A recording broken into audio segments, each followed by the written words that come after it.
Quanto tempo demora, Conde?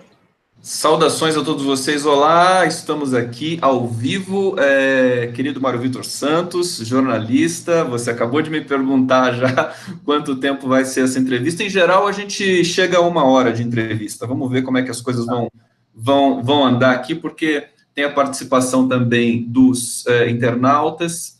Deixa eu só ver se está tudo certinho aqui, fechar o som aqui do meu retorno.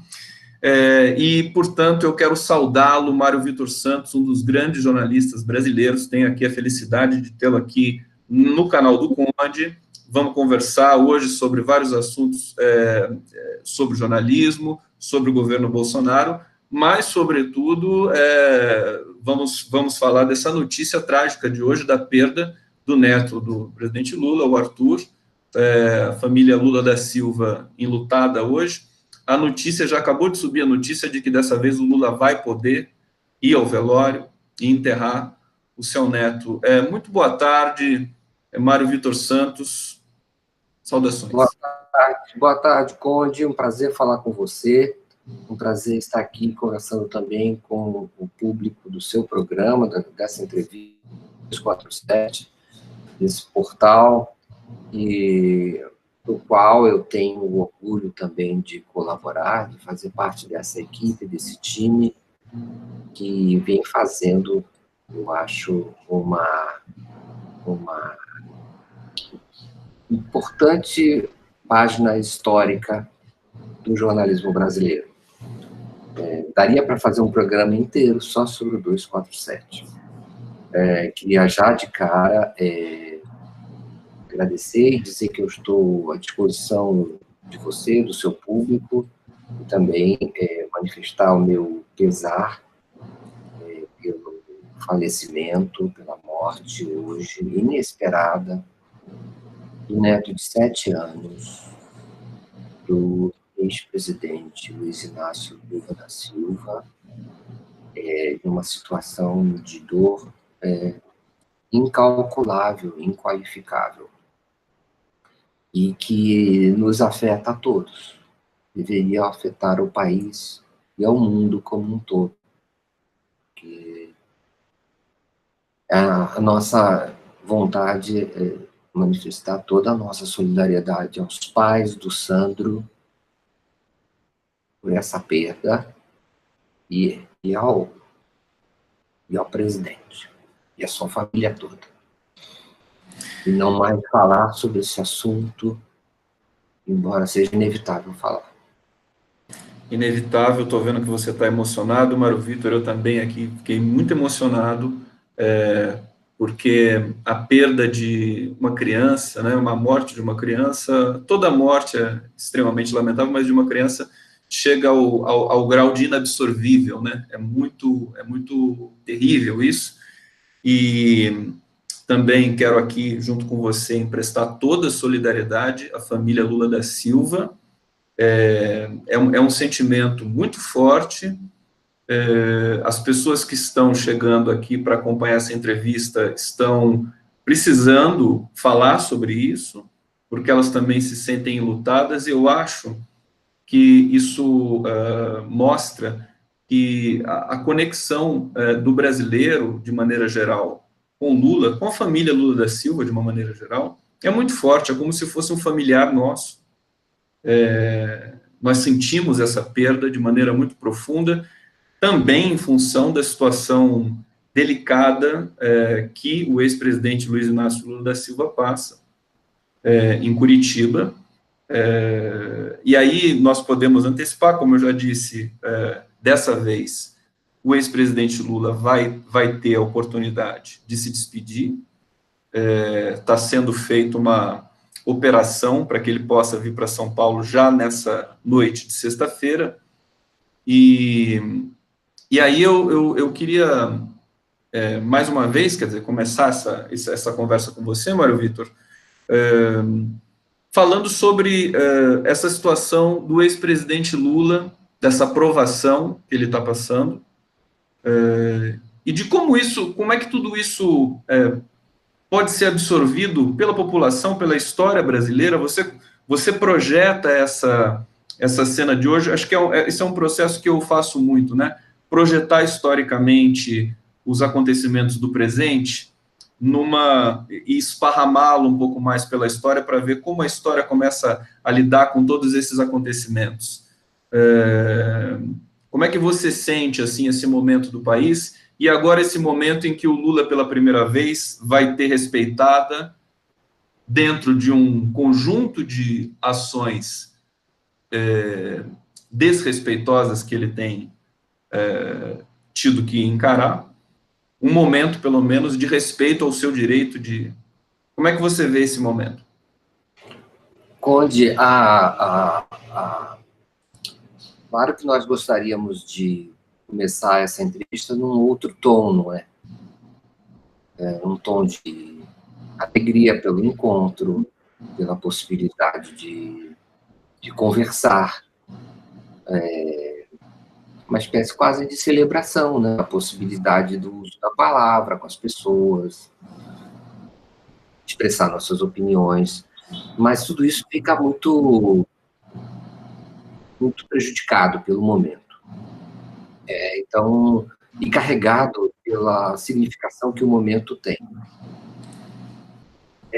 E também por essa morte horrível que inverte a ordem da natureza, não é? Em geral, as pessoas mais velhas morrem antes das pessoas mais novas.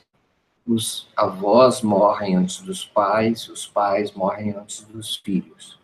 Isso é uma situação das mais inaceitáveis e das mais inexplicáveis.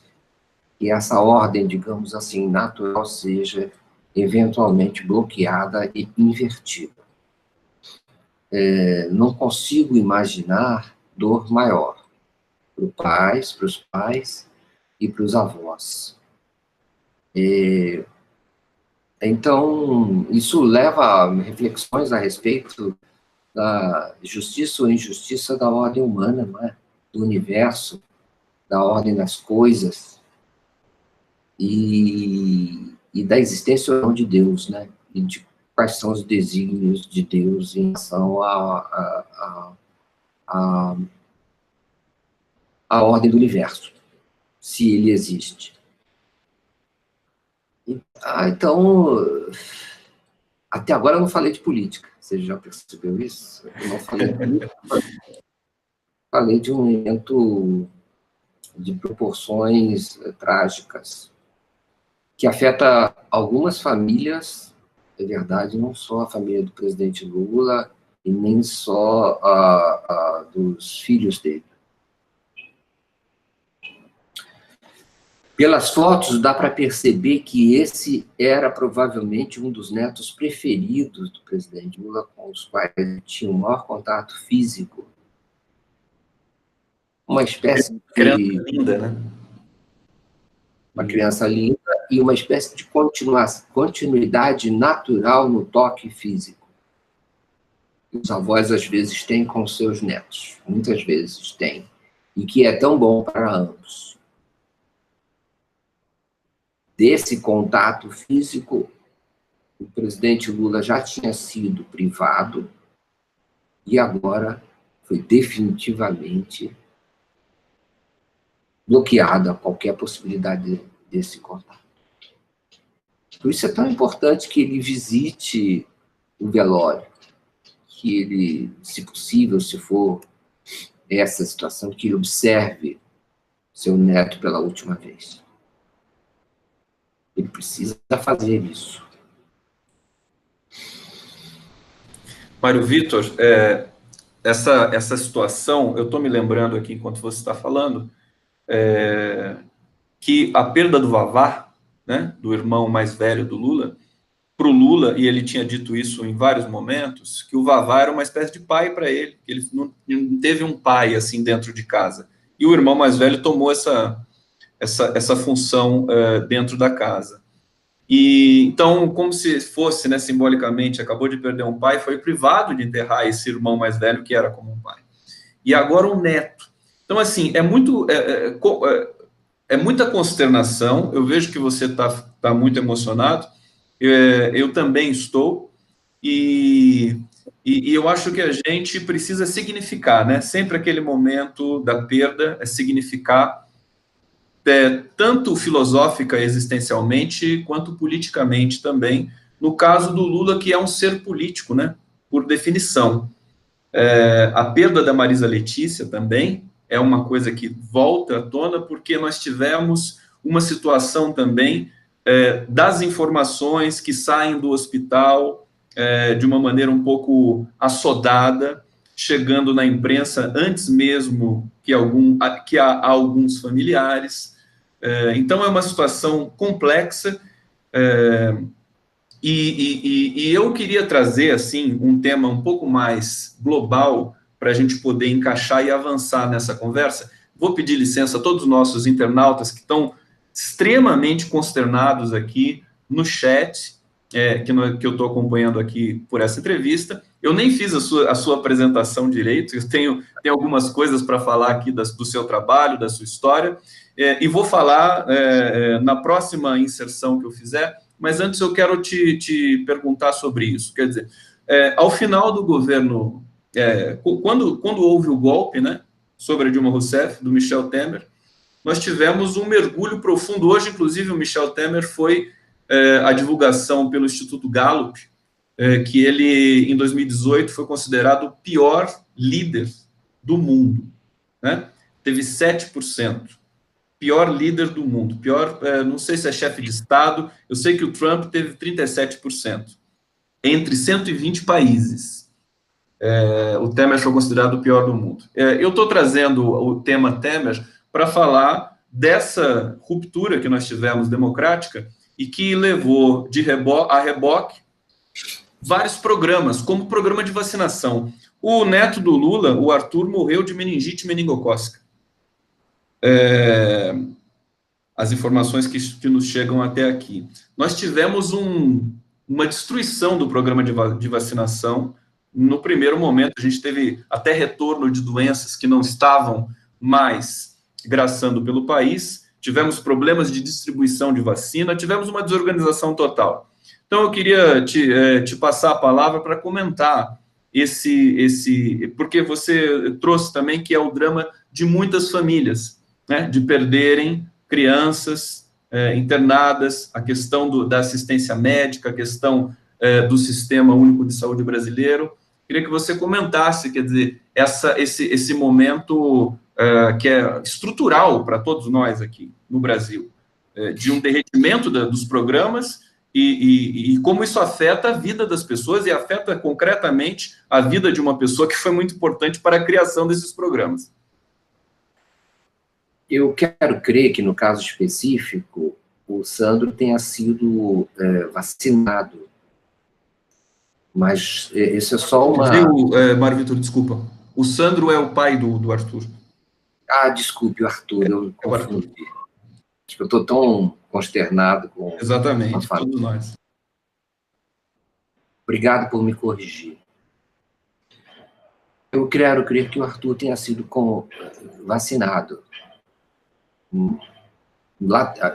Abro um parênteses aqui para a seguinte observação.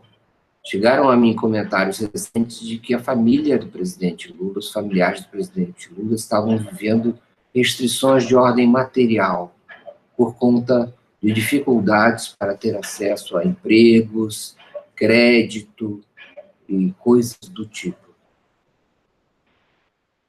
Então, eu não sei exatamente como é que esse complexo de coisas possa ter contribuído para esse desfecho. Eu não sei, não tenho as informações específicas a respeito da maneira como o Arthur foi medicalizado, esse tipo de contexto. De maneira geral, é óbvio que nós estamos vivendo uma situação de restrições graves por conta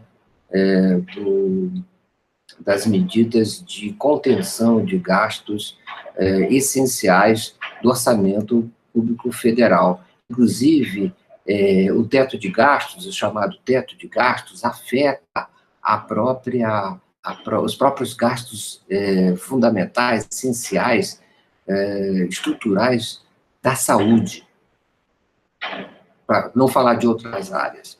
Ou seja, estamos vivendo uma diminuição dos programas de proteção social do país. E a saúde sofre muito com isso. Remédios que anteriormente estavam disponíveis, exames que eram fornecidos à população mais carente, e a população em geral, porque o SUS, afinal de contas, é um sistema único de saúde, universal, um sistema exemplar para o Brasil e para o mundo inteiro, que deveria ser preservado. Os programas de combate e de prevenção à AIDS estão sendo afetados. E, obviamente, pode ser que isso seja uma ameaça cada vez mais colocada diante de toda a população. Nós estamos para ver um recrudescimento, assim como vimos um recrudescimento da desigualdade, dos índices de desigualdade, dos índices de miséria, dos índices de pobreza, da fome, nós estamos também presenciando um recrudescimento da vulnerabilidade da população, especialmente da população mais frágil às doenças e à falta de tratamento adequado. Então, eu não sei se esse é o caso, mas o fato é que é o caso de milhões de crianças no Brasil expostas a uma situação cada vez maior de vulnerabilidade e de falta de atendimento médico em aberto descumprimento às determinações legais e constitucionais. Ou seja, não é à toa que o governo Temer ocupa essa posição tão vergonhosa na classificação de líderes de Estado, chefes de Estado internacional. É por causa dessas coisas, é por causa desse tipo de decisão cruel, egoísta, obviamente, procurando realizar um ajuste nas costas da população mais pobre, mais carente, mais vulnerável. Não é à toa, nós todos presenciamos, andamos nas ruas desses países e vemos em cada esquina as pessoas passando fome, as pessoas em situação de necessidade, nossos parentes, conhecidos, colegas, colaboradores, todos eles conhecem alguém que está passando fome, que está colhendo comida na rua, que está em desespero, e que muitas vezes nos vem abordar em situação de carência absoluta, chorando, pedindo algum trocado, algum recurso que remedie por 1 ou 2 ou 3 dias ou por uma semana a situação de desespero que as pessoas estão vivendo. É desespero, não existe outra palavra para qualificar a situação que nós estamos vivendo no Brasil. Podemos virar as costas, voltar para o nosso mundo protegido e achar que nada está acontecendo, mas não é verdade. Basta olhar com atenção o que está acontecendo. Isso contra a lei. E a perspectiva é se agravar, não é? A perspectiva é piorar ainda mais. Basta ver que o governo Bolsonaro não conseguiu anunciar qualquer medida, uma que seja, que beneficie ou que mitigue a situação de exposição a que estão expostos os mais pobres nesse país. Ao contrário, nós temos a redução de impostos, aumento de melhorias e de benefícios para os mais ricos, para os investidores, para o capital, em prejuízo dos que trabalham ou dos que vivem do sistema de proteção social criado e agora ameaçado na Constituição de 1988. Sim, perfeitamente. Eu quero agora, então, fazer a apresentação do Mário Vitor. Infelizmente, a nossa entrevista estava marcada e ficou marcada agora pelo signo da perda. Mas eu vou pedir licença também aos internautas, porque nós vamos trazer outros temas, e ao final do papo a gente vai voltar a falar dessa questão da perda do ex-presidente Lula, enfim, da perda da família Lula da Silva.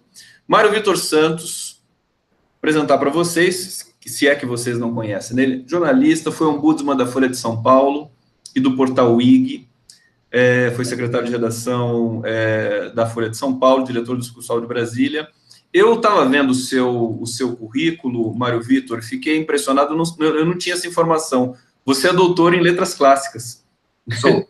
Eu admiro demais, quer dizer, o seu texto é um dos textos mais impressionantes do jornalismo, desde aquela época em que você era ombudsman, e agora eu entendi um pouco porque essa cadência, porque o jornalista tem uma característica de um texto mais objetivo, enfim, como é que eu posso dizer, técnico, num certo sentido, e você tem uma questão estilística que é forte, né? Além de toda a técnica e além de toda a dicção.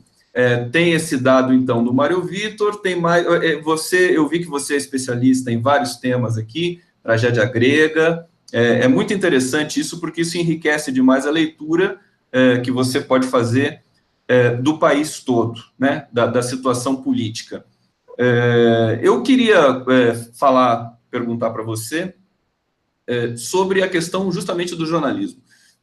Eu, às vezes, tenho a vontade de perguntar para um diretor de redação de um grande veículo de imprensa, Mário Vitor, nesse momento, 4 anos depois de um golpe consumado contra a democracia, e perguntar assim em tom de ironia. Você ficou feliz, né? Tirou o PT, está feliz? A pergunta que a Gleisi Hoffmann fez ontem, né? O país melhorou tanto, né? É tão evidente isso. Você vinha dizendo dessa questão dos pobres estarem totalmente desassistidos e eles desaparecem, inclusive, do discurso. Parece que pobre é uma palavra que não é dita por esse governo. Todo esse processo de degradação da nossa governança, da nossa democracia, você faz em alguns artigos, a transversalidade com a questão do jornalismo, do nosso jornalismo brasileiro. O nosso jornalismo é tão diferente assim daquele jornalismo praticado no exterior? Bom, o nosso jornalismo é cada vez mais diferente do jornalismo praticado no exterior. Eu tenho essa impressão. Então, vou te dar um exemplo recente e emblemático.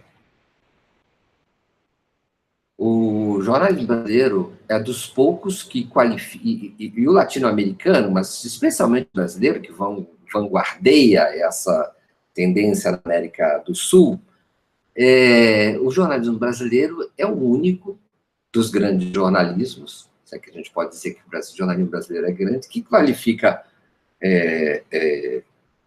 o presidente Nicolás Maduro como ditador. Nenhum grande jornal do mundo faz isso.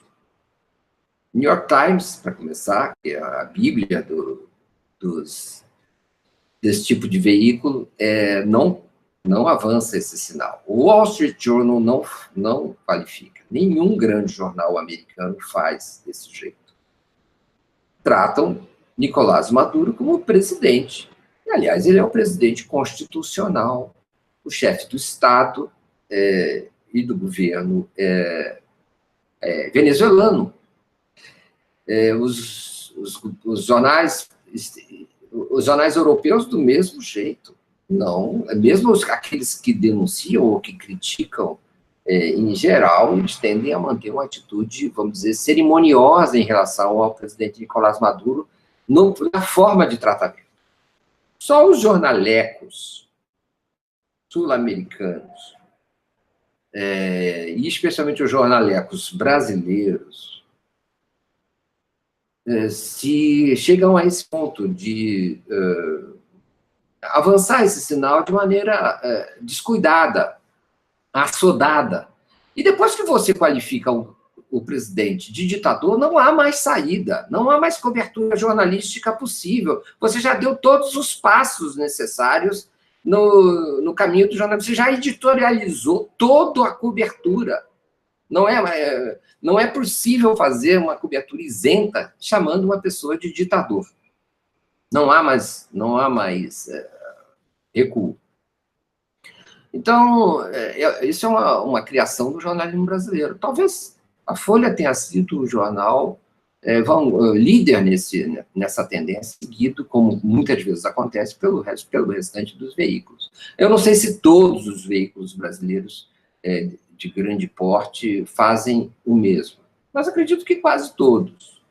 Não sei como é que é a situação das revistas, porque eu não leio a Veja, não olho a Veja, não vejo o Isto mas eu creio que também elas façam isso. Mário Vitor, eu senti uma inflexão nesse, justamente, que você tem toda a razão, quer dizer, chamar o presidente Nicolás Maduro de ditador encerra a situação. A gente percebe até uma artificialidade no texto, né? Às vezes o jornalista faz uma cobertura quase que razoável sobre a Venezuela, mas está lá a palavra ditador, que talvez não venha dele próprio jornalista. Eu senti uma reflexão, antes acho que de um ano para cá, eles não usavam a palavra ditador, ela apareceu de repente. Ela apareceu, acho que depois da posse do Nicolás Maduro, justamente, em que nós tivemos aí a renovação dessa discussão com relação à Venezuela, né? E o Brasil sendo, enfim, governado por um presidente que tem atitude, foi eleito democraticamente, ainda que seja difícil usar essa palavra assim de maneira tão inadvertida, mas a atitude dele é de um ditador, de não discutir as coisas com a sociedade e baixar as medidas por decreto. É muito curioso isso, e é interessante destacar que a imprensa tenha essa postura. Eu vou retomar um tema que você colocou logo no começo da nossa conversa, justamente sobre a imprensa independente. As pessoas não gostam de chamar de independente ou de progressista, mas simplesmente de imprensa. Eu acho que seria o correto, realmente, né? A imprensa digital, né? E o 247, do qual nós fazemos parte, você é um colunista, inclusive você também tenho de apresentar que é um dos jornalistas pela democracia, grupo do qual eu também tenho a honra de participar.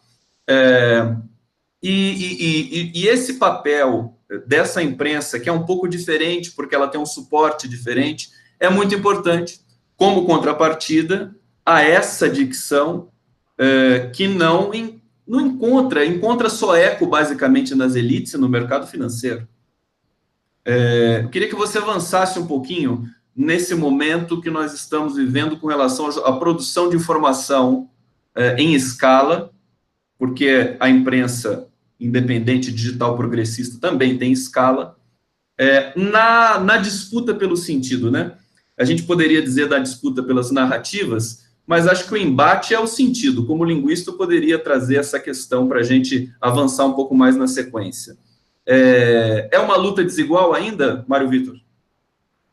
Eu acho que é uma luta extremamente desigual do ponto de vista da estrutura e das finanças, dos recursos materiais, mas está longe de ser uma disputa perdida e está longe de ser uma disputa desigual do ponto de vista da opinião, do ponto de vista do jornalismo, especialmente vamos dizer assim, de uma espécie de ânsia social pela recepção desse tipo de sentido, desse tipo de significado, esse tipo de visão alternativa,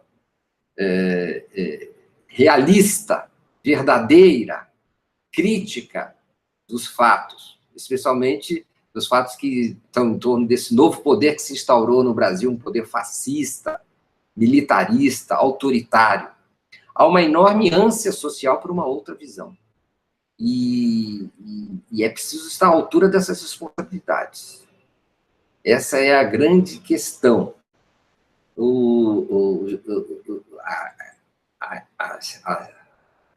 Se nós levarmos em consideração apenas o resultado das eleições, não é? 45% do país demanda, pelo menos 45% do país demanda uma visão alternativa da realidade, que não é proporcionada pelos veículos que construíram a situação que está hoje no poder. Eu quero dizer o seguinte: a mídia corporativa, a Folha, o Estado, a TV Globo, a Veja, e todos esses veículos construíram a situação favorável a que Jair Bolsonaro e os militares chegassem ao poder. Eles são responsáveis por isso, e continuam sendo responsáveis por isso, demonstraram isso recentemente na crise venezuelana, quando se aliaram a Juan Guaidó, a Trump e a Bolsonaro. Surgiu também dos veículos de comunicação todo o ambiente social, especialmente no Brasil, mentiroso, é verdade, de que estávamos na iminência de uma derrocada do governo venezuelano e do passeio glorioso das tropas rebeladas, dos generais e dos militares venezuelanos contra a Revolução Bolivariana. Isso não aconteceu. Isso foi simplesmente desinformação, má informação, para mostrar a falência desse tipo de visão, a falência desse tipo de imprensa. A falência jornalística, eu quero dizer, não estou falando política, não, estou falando jornalística. As informações inconfiáveis que ela divulga, enviesadas por suas preferências políticas, por seu parti-pris político, que altera totalmente o significado das informações e que seleciona as informações segundo esse viés político que lhes interessa, a ponto de se alinhar com o presidente Bolsonaro e com o presidente Donald Trump e contra o governo constitucional venezuelano.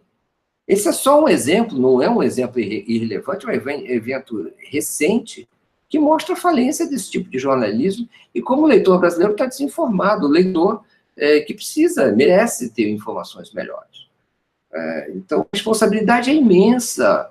Além de 45% do país não ter votado nesse governo, esse 45% precisa de informações melhores, mais confiáveis, mais críticas. E é preciso dar conta disso. A enorme ecologia do jornalismo independente, do jornalismo progressista, do jornalismo de esquerda, tem diante de si responsabilidades inéditas. É preciso providenciar os meios materiais, jornalísticos, culturais, políticos, para estar à altura desse momento. Porque o que o país exige, parte do país exige, é que essa mídia divida a agenda, comande a agenda, leve adiante essa agenda jornalística, que é jornalística. Então, isso está colocado diante de nós, diante de mim, de você, do Mauro, do Léo, de quem for estiver envolvido com isso, Paulo Henrique, a Zenha e quem seja, não é? O Breno Altman e por aí, e daí por diante um número imenso de veículos que precisam se associar para cumprir certas tarefas que isoladamente parece que eles não conseguem ainda dar conta. Acho que é um momento histórico, né? Eu estou me lembrando aqui do nosso encontro lá em São Paulo, do pessoal do 247. Você tinha comentado o encontro na USP que você participou, falando justamente desse aspecto da imprensa, sobretudo da Folha de São Paulo, de apoiar a volta dos militares de uma maneira quase que escancarada. E nós, às vezes, perdemos um pouco o fio da história, porque a ditadura militar brasileira também teve o apoio dessa imprensa, né? Em 1964. Foi assim, todos os direitos, também nós vemos aquelas manchetes, aqueles facsímiles, né? Das manchetes dos anos 60 da imprensa brasileira, contra o 13º, tudo isso impressiona muito, né? Que é uma história que se repete hoje com essa mesma imprensa, que teve um comportamento, como é que eu posso dizer, no final da ditadura, ela se desconectou um pouco desse processo de cumplicidade que graçou por um bom período, pelo menos, dos anos 70. Por que isso acontece? Desculpa, você quer falar? Não, o que eu queria dizer é que esses veículos não só apoiaram o golpe de 64, como também continuaram apoiando durante os anos de chumbo, né? Durante o período mais grave da ditadura militar, quando as torturas, os desaparecimentos, as perseguições se davam de maneira generalizada. E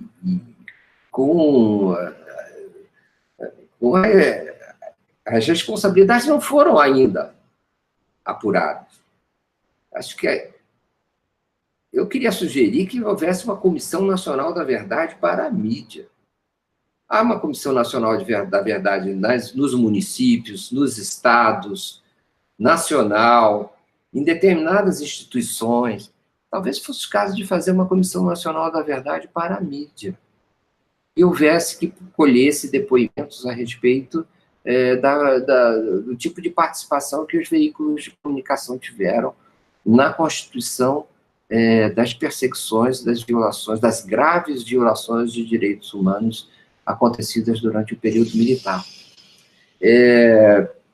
E eu acho mesmo que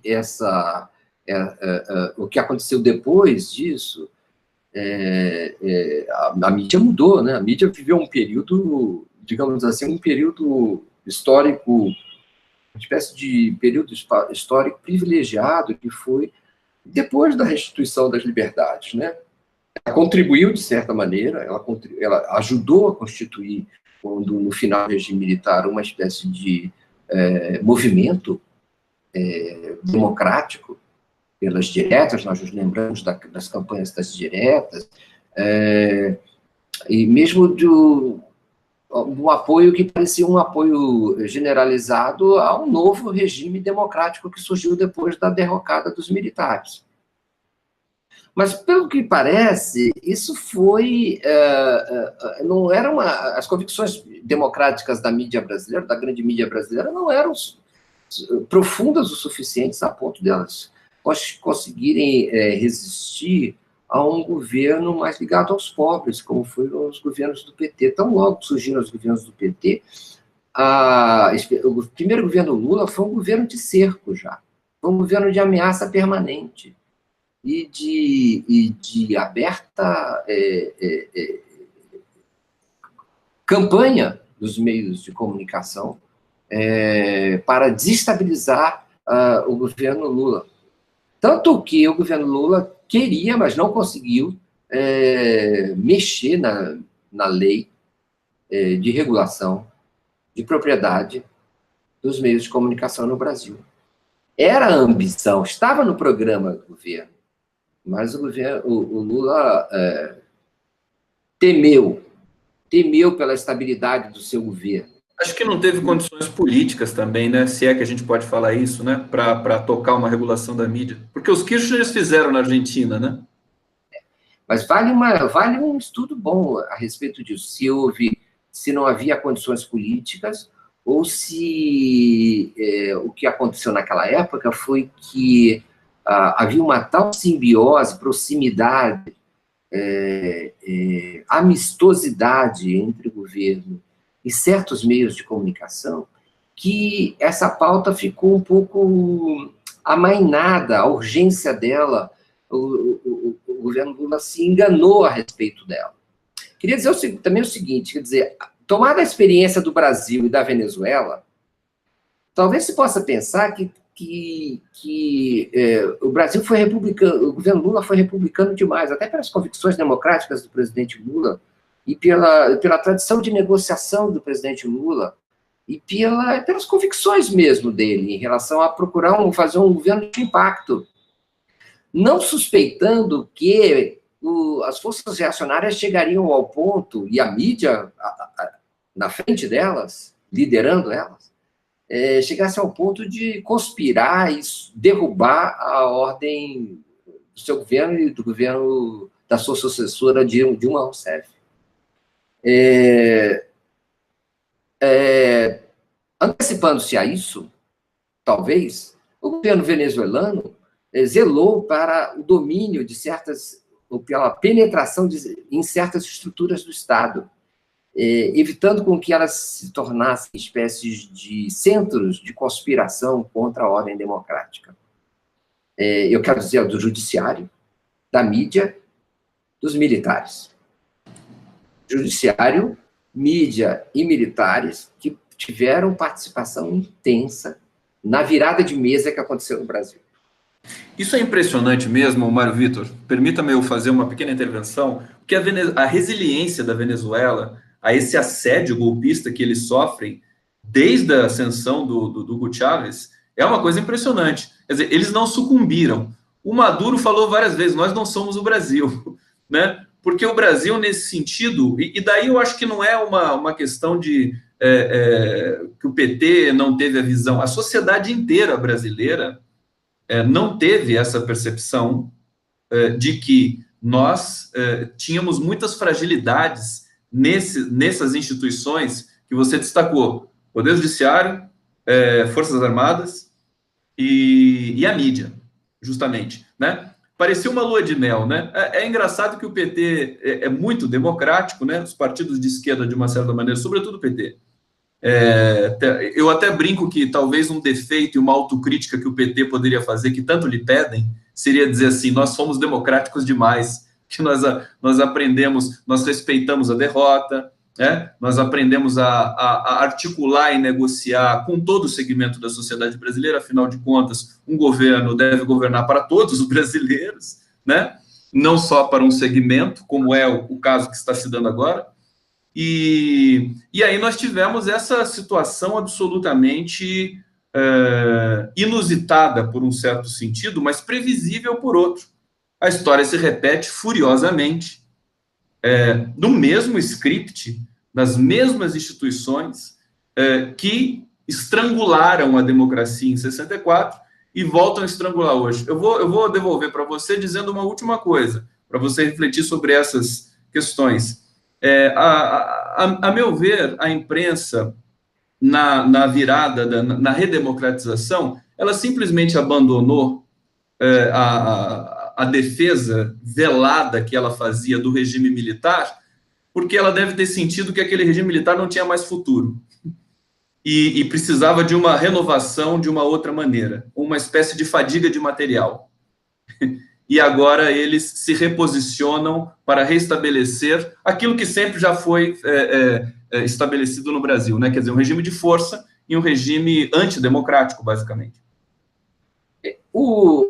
Voltando ao exemplo da Venezuela, voltando à situação da Venezuela, é muito interessante. Primeiro, Bolívar nasceu na Venezuela, nasceu em território venezuelano, então isso dá certas características vamos dizer, como é que a gente pode dizer, a alma venezuelana, que ficam, não desaparecem subitamente, nem talvez desapareçam nunca. Nós estamos vendo que não desapareceram. De alguma maneira, a Venezuela foi o pior exemplo de neocolonialismo americano, de destruição, vamos dizer assim, da soberania nacional de um país na América do Sul, e, ao mesmo tempo, dessa situação, que gerou muita miséria, você vê um exemplo de orgulho nacional. Isso, você pode dizer tudo, você não pode dizer que não há a ressurgência ou a insurgência de um enorme orgulho nacional venezuelano, um nacionalismo profundo e generalizado, resiliente, como você falou. Talvez até mais significativo do que Chávez ou Maduro. Na verdade, Chávez ou Maduro talvez sejam instrumentos desse nacionalismo. Sejam líderes, como tantos líderes são. Na verdade, líderes não são exatamente sempre apenas a expressão da vontade pessoal de um ser humano. São também expressões de movimentos sociais e processos sociais muito mais complexos e generalizados que os utilizam e os descartam, se eles não são adequados. Então, podemos pensar isso, quer dizer, vamos, ao contrário do que faz a mídia conservadora brasileira, vamos parar de demonizar as pessoas e individualizar o mal em certas pessoas, como Saddam Hussein, como Assad, ou como Putin, ou como quem mais? Agora Maduro, e antes Chávez. Eles adoram demonizar tudo, né? Exato. E personalizar, na verdade, critica-se os regimes porque eles são muito personalistas, mas esse personalismo é cultivado como arma pelos processos manipulatórios da mídia, conservadora especialmente. que destitui esses líderes e essas pessoas e esses processos da sua complexidade social e esses líderes da sua humanidade. É o que nós estamos vendo com o presidente Luiz Inácio Lula da Silva, totalmente destituído de sua humanidade por parte desses veículos de comunicação, impiedosos com essa pessoa, né? E com a existência real, concreta desse ser humano. E, frequentemente chegando assim, os próprios veículos, eu não estou falando dos internautas, eu estou falando dos próprios veículos, se regozijando pela vingança que exercem contra as pessoas. E era isso que estava por trás da individualização, e está por trás da individualização de Maduro. Coisa que até muitas vezes a esquerda ecoa da mesma maneira, individualizando em Maduro e em Chávez e outros líderes certas características malignas, caricaturais, de perversidade, muito úteis no processo manipulador. Mas eu queria dizer o seguinte, por outro lado, se a gente pode chamar assim, os revolucionários bolivarianos venezuelanos, eles têm mais densidade do que parece, do que isso. Infelizmente, para os veículos conservadores e para a manipulação que eles exercem, eles são mais preparados, eles têm mais consciência do processo, eles estudaram mais, eles têm mais experiência, eles não são primários, eles têm mais enraizamento na população. E estudaram o golpe de 1973 no Chile e tiraram as lições daí. Aprenderam ainda mais com outros golpes que aconteceram no mundo ao longo desse período, e também, especialmente, com o golpe que aconteceu no Brasil, mais recentemente.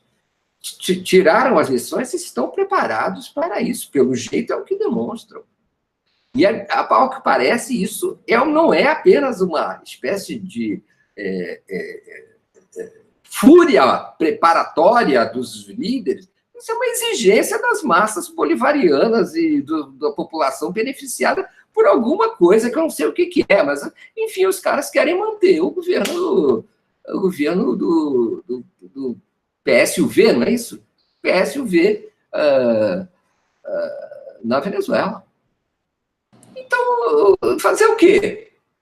Se o Maduro não fizer, eles vão tirar o Maduro e vão colocar outro que faça.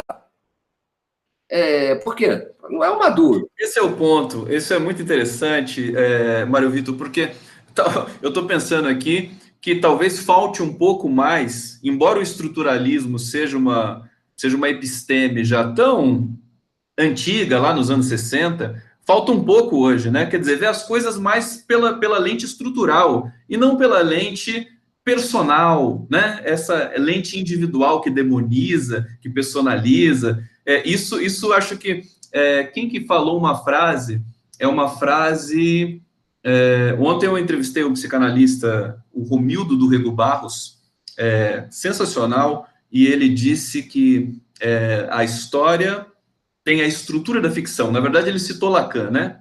A verdade tem estrutura de ficção.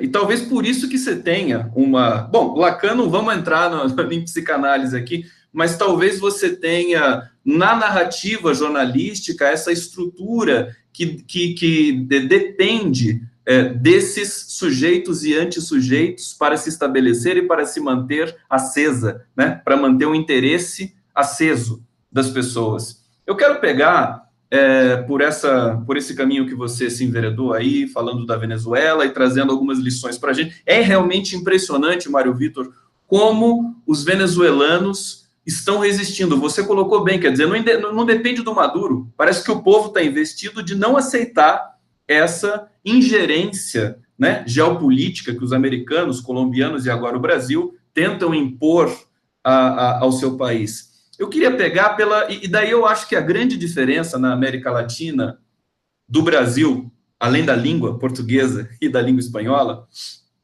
na América Latina, é justamente a imprensa, né? Acho que essa configuração de uma imprensa secular, familiar, escravocrata, basicamente, você não tem nos outros países. E o Brasil, por isso, se torna singular, né? de você ter 3 veículos, 3 famílias, basicamente, que mandaram durante quase todo o século XX e agora também, com esse roçar do mundo digital, da cena digital, mas continuam dando as cartas políticas e, aspas, civilizatórias no país. Você não acha que tem é muito jabuticaba demais a nossa imprensa? Eu acho que sim, acho que... mas lá na Venezuela também, né? Na Venezuela também os meios de comunicação mais conservadores acabaram se desmoralizando, né? De tanto que se comprometeram com os golpes, as tentativas de golpe, obrigando o Estado venezuelano a ter uma espécie de política muito agressiva nessa área, não é? Com a Telesur, com a agência venezuelana, com meios estatais que conseguissem disputar a agenda e que fossem meios de... Ali a situação, digamos assim, é uma situação revolucionária permanente, não é? E os veículos de comunicação, quando criam situações revolucionárias, eles são varridos pela situação e são reconfigurados por essa situação. Eu queria definir, então, situação revolucionária é diferente de uma espécie de normalidade. Então, ali, e o que a gente vê desde que Chávez chegou ao poder, uma situação prolongada, situação revolucionária, e onde vamos dizer assim, a disputa habitual fica dificultada. É claro que ainda existem meios de comunicação poderosos, fortes, atuando tanto na mídia impressa quanto nos meios eletrônicos na Venezuela. Mas eles já foram muito mais relevantes e muito mais agressivos. Né? Hoje em dia, eles estão bem mais combalidos, a sua capacidade não é tão grande. É claro que eles... isso tudo funciona dentro de uma situação geral de enfraquecimento do país, né? As condições materiais do país são muito, muito grandes. No Brasil, o que eu noto é, claro, nós nunca tivemos uma situação desse tipo, de divisão. O máximo que nós chegamos a uma espécie de... acho que talvez hoje seja o momento mais privilegiado dessa divisão da opinião pública pelos meios de comunicação, com o advento da internet, com o advento vamos dizer assim, com a acessibilidade muito maior, não é, dos jornalistas e dos que pensam dessa maneira, vamos dizer assim, mais independente e progressista, aos meios para fazer a sua opinião chegar à população. É muito claro que falta mais reportagem, falta mais estrutura, mas isso é uma coisa que vai ser resolvida, eu acho, com muita rapidez. E espero que seja. Por último, eu queria dizer o seguinte, assim como Bolívar não foi embora da Venezuela e da América Latina, com seu ideal de libertação, Lula não irá embora do Brasil. Nunca. Lula é como um Bolívar para o Brasil. O Brasil não tem um Bolívar. O Brasil não teve o seu Bolívar. O Bolívar do Brasil, a partir dos últimos tempos, é Lula. Ficará para sempre na memória e na imaginação e nas referências para a ação política, como Bolívar ficou para a América Latina. Não, esse governo de Lula será a referência de todos os outros governos de esquerda, progressistas, do Brasil procurarão atingir. Virou uma espécie de marca a ser atingida, um ideal a ser recuperado, um ideal de cidadania, de igualdade, de justiça, de generosidade, de cidadania, como eu falei, no sentido de cidadania para o cidadão mesmo, para o povo, para o eleitor, para o homem e a mulher comuns, pobres, enfim, esse sonho que já houve no Brasil e que nós perdemos, mas um dia vamos recuperar e ainda superar, quem sabe, com o exemplo de Lula na cabeça. Perfeitamente, Mário Vitor Santos. Com essa fala sobre Lula, a gente pode ir caminhando para encerrar essa conversa tão generosa que você teve aí a generosidade de conceder ao canal do Conde. Eu queria trazer justamente esse contraste, né, que os governos Lula, diante de tudo isso que está acontecendo agora, de uma economia praticamente mergulhada no caos, nós tivemos aí um crescimento de 1,1%, tivemos a consequente cobertura da imprensa também desprezando praticamente esses dados econômicos, que quando era o PT e você tinha algum problema de ordem de crescimento, virava um escândalo, né? Eles potencializavam todas as notícias que pudessem ser deletérias para o governo, e agora eles ficam um pouco ali em banho-maria. E como você falou, quer dizer, nós não tivemos um Bolívar, mas nós temos Lula, e nós temos ele ainda, né? Ele ainda não é passado, né?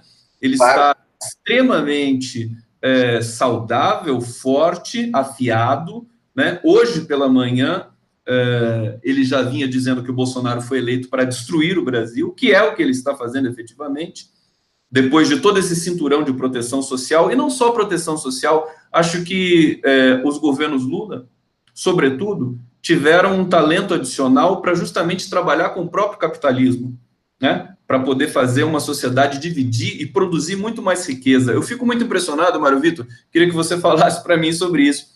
A direita parece que ela gosta de pobreza, ela quer produzir pobreza. Por que isso é tão... Na verdade, se eles gostam tanto, né, se a esquerda quer dividir um bolo e ser pobre, um esquerdista não pode comprar um iPhone, como alguns direitistas dizem por aí, eu estou generalizando um pouco, mas só para formular uma questão, né? Por que eles não produzem riqueza, afinal? Nós estamos aí na iminência de perder a China como parceiro comercial do Brasil, e a China que foi fundamental para justamente tirar esses 40 milhões da pobreza nos governos Lula. Você falou imaginação? Falta. Eu acho que é o seguinte, você falou que, lembrando Lacan, que a verdade tem estrutura de ficção. E eu diria que a economia, especialmente a economia neoliberal, tem estrutura de religião. Pior do que religião, de seita, de credo. E esse credo, ele tem seus rituais. Um dos rituais dele é a ideia de que não dá para todos, que é preciso enfrentar a realidade, que a economia é assim mesmo, que precisa aumentar as margens, que é preciso nos sacrificar agora para obter mais benefício no futuro, que pelo mérito, pagando o preço necessário, se você pagar, você receberá a recompensa. Então, que é preciso endurecer e perder a ternura. E é isso que nós estamos assistindo, com o beneplácito, com o patrocínio, com a boa vontade dos meios de comunicação. Os famosos levantadores de PIB, que levantam e saúdam qualquer estrebuchar que os índices econômicos, tanto de Temer, foram um fracasso, quanto do início do governo Bolsonaro, propiciam para o país. É isso que acontece. A estrutura é uma estrutura de credo, eles produzem realmente pobreza, e vendem isso, e fazem essa produção de pobreza com base na ficção de que é preciso cumprir a narrativa, os passos dessa narrativa, dessa jornada sacrificial, da qual só participam aqueles que têm pouca vontade, aqueles que não se prepararam, aqueles que não têm ânimo necessário para cumprir os passos necessários à obtenção do paraíso, que virá, estará logo ali na frente. Que ele não chegue, ou que chegue apenas para quem promove esse tipo de ficção, não vem muito bem ao caso. Mas o que interessa é que todos se convençam disso. E assim nós vamos vivendo. E o jornalismo é a parte essencial disso. O jornalismo só promove esse tipo de coisa. Colunistas, especialistas de economia, analistas que são eleitos para dar opiniões a respeito da economia, das corretoras de valores, das assessorias de investimento, são selecionados especificamente para fazer aquele tipo de abordagem que a mídia já espera que seja dada por eles, e por isso é que eles são escolhidos e selecionados, e não outros que possam ter visões alternativas mais críticas e, no fundo, mais benéficas para quem tem interesse nesse assunto. E assim nós vamos vivendo. Estamos vivendo, de novo, um momento de enorme otimismo por parte daqueles que pretendem lucrar com essa crise e com essas reformas que o governo Bolsonaro, seguindo a mesma linha do governo Temer, desenvolve. Tudo isso, não é verdade? Quer dizer, feito por pessoas, digamos assim, da elite brasileira, aliadas sem qualquer tipo de escrúpulo ao que há de pior no ambiente criminoso brasileiro. Milícias, não é? Traficantes, gente, manipuladores, picaretas manipuladores da fé popular. Essa é a aliança que comanda o Brasil nos dias de hoje, em associação com as elites bem pensantes ou bem sonantes da Zona Sul de São Paulo e do Rio de Janeiro, que não tem qualquer problema. Mesmo assim, o ministro da Justiça, o ministro da Fazenda, que se notabilizaram por falas austeras, falas moralizantes, não se detém, mesmo na aliança. Os generais, os oficiais de alta patente, não se envergonham de estar aliados a quadrilhas. Quadrilhas, são quadrilhas. E se mantêm em apoio a eles de forma descarada e amoral. E nós temos que conviver com esse tipo de coisa, testemunhar esse tipo de coisa, como se tivéssemos que virar a cara e nos omitir diante disso. Não vamos nos omitir, não podemos nos omitir, especialmente agora, quando nós vemos o líder, o maior líder popular desse país, sofre esse tipo de injustiça tão grave. Não há mais possibilidades de nós nos escondermos. Acabou todas as possibilidades de nós adotarmos uma atitude de cálculo de menor prejuízo ou de maior autodefesa. Acabou. O país chegou a um ponto que não há mais. Qualquer egoísmo nesse momento é criminoso. Saiamos da nossa situação de conforto e estejamos à altura da situação, mesmo que isso implique prejuízos pessoais. Mário Vitor Santos, impressionante a sua explanação aí, eu estou aqui hipnotizado pelo que você está falando. Acho que isso também é um sintoma dessa falta de debate, né, que eles manifestam. Esse sistema não debate com ninguém, decreta as ações, e aí você tem realmente aquilo que você disse, que endurecer sem ternura. falta de imaginação. Talvez também, justamente por isso que o governo Lula, os governos democráticos, foram tão generosos. Quer dizer, tudo era negociado, tudo era conversado antes de se fazer as políticas. Mário Vitor Santos, quero agradecer imensamente você ter concedido essa entrevista aqui para mim. Deu uma aula aqui para a gente de jornalismo. Eu, mais uma vez, quero manifestar minha consternação, meus sentimentos à família Lula da Silva nesse dia de hoje, que é um dia tão terrível para o Brasil, por várias questões, e, sobretudo, por essa perda, que é uma perda que acho que é de todos nós, que ela também simboliza uma regressão em todos os indicadores sociais. O Brasil regrediu em tudo desde o golpe: mortalidade infantil, cobertura de vacinas, todas as questões, educação, né? Tudo foi e continua sendo, continua sendo regressivo. Um aspecto que eu queria, só para terminar nosso papo, de dizer que não dá para esperar mais, como você bem colocou. Quer dizer, chegamos no limite.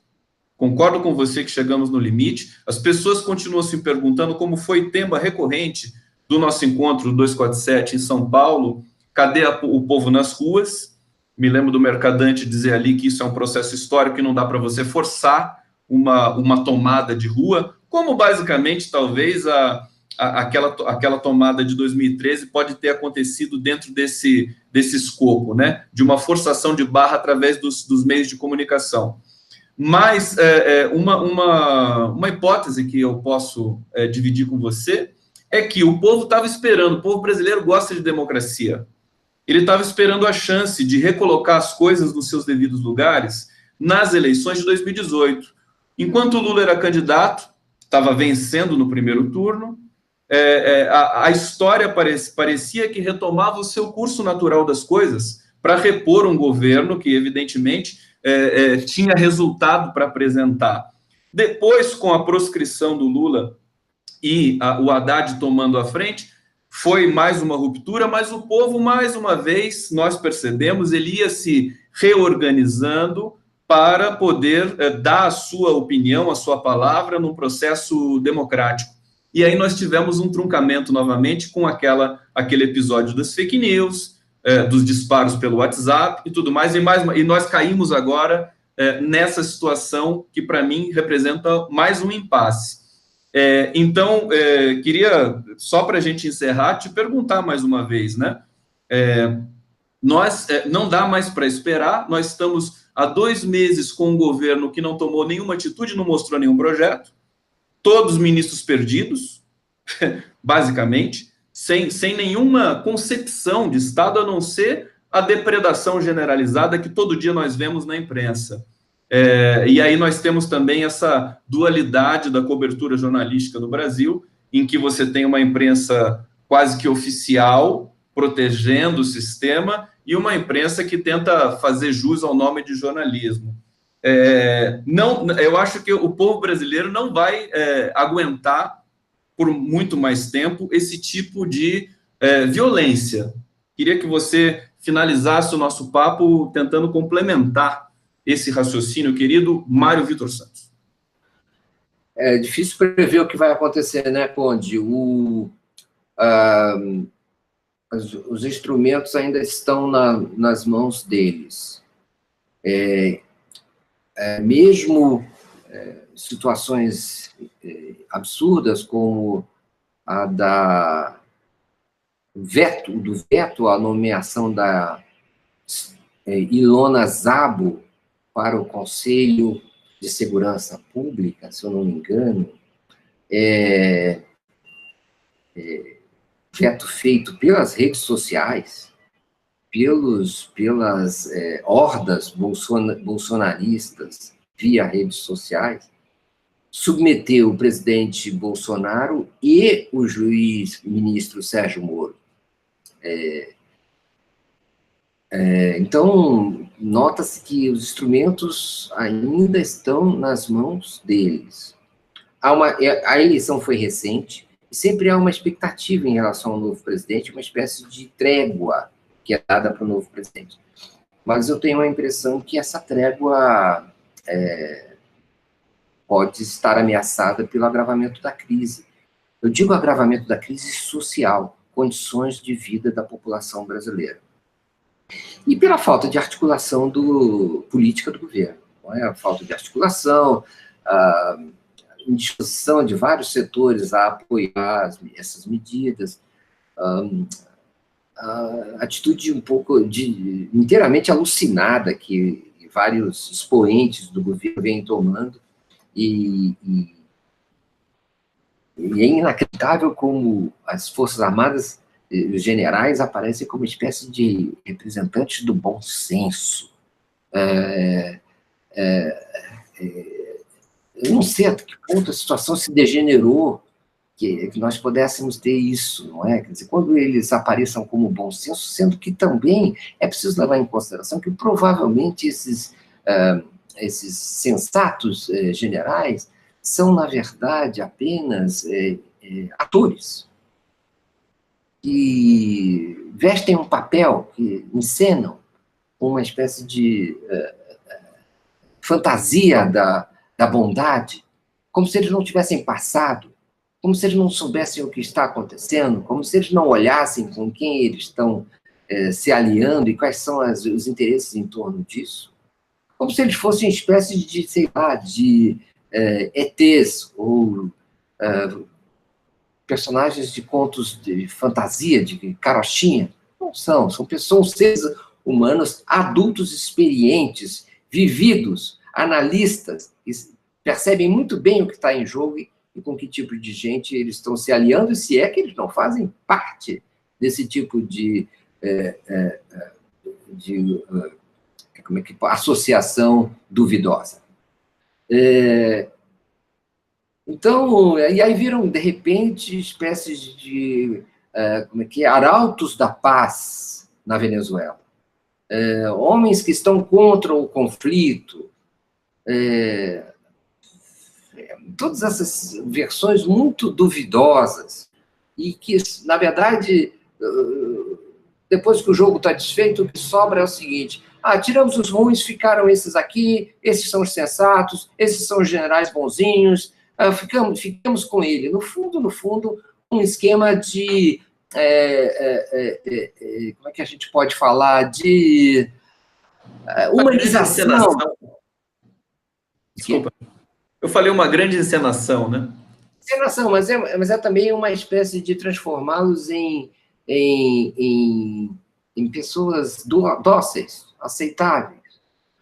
Sendo que o general Mourão defendeu o assassinato do Hugo Chávez numa entrevista à revista Piauí.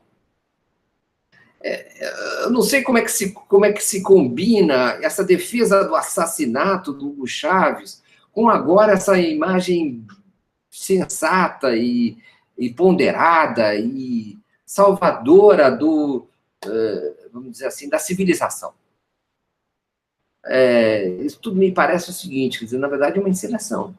Coloca-se vamos dizer, a pessoa representante do mal, que aí é o Bolsonaro, e essas pessoas ficam por trás dele, na verdade, aliadas a ele, próximas dele, fazendo parte do time dele, sustentando ele, como se fossem, na verdade, opositores a ele.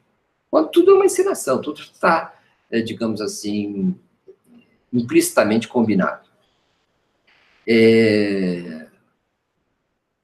O que eu queria dizer é que já aconteceu, não há mais nada a acontecer.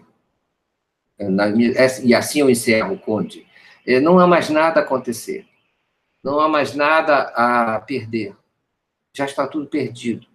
Só nos resta lutar, existir, falar, nos manifestar na maneira adequada, com a organização certa, com a cabeça no lugar, mas fazer as coisas, como diz o Vandré, não esperar acontecer, fazer a hora.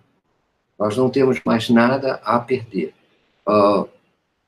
Se não tivessem, por causa de sua liderança, encarcerado o presidente Lula para evitar que ele fosse o presidente da República, ele seria o presidente da República e só por causa disso ele está preso.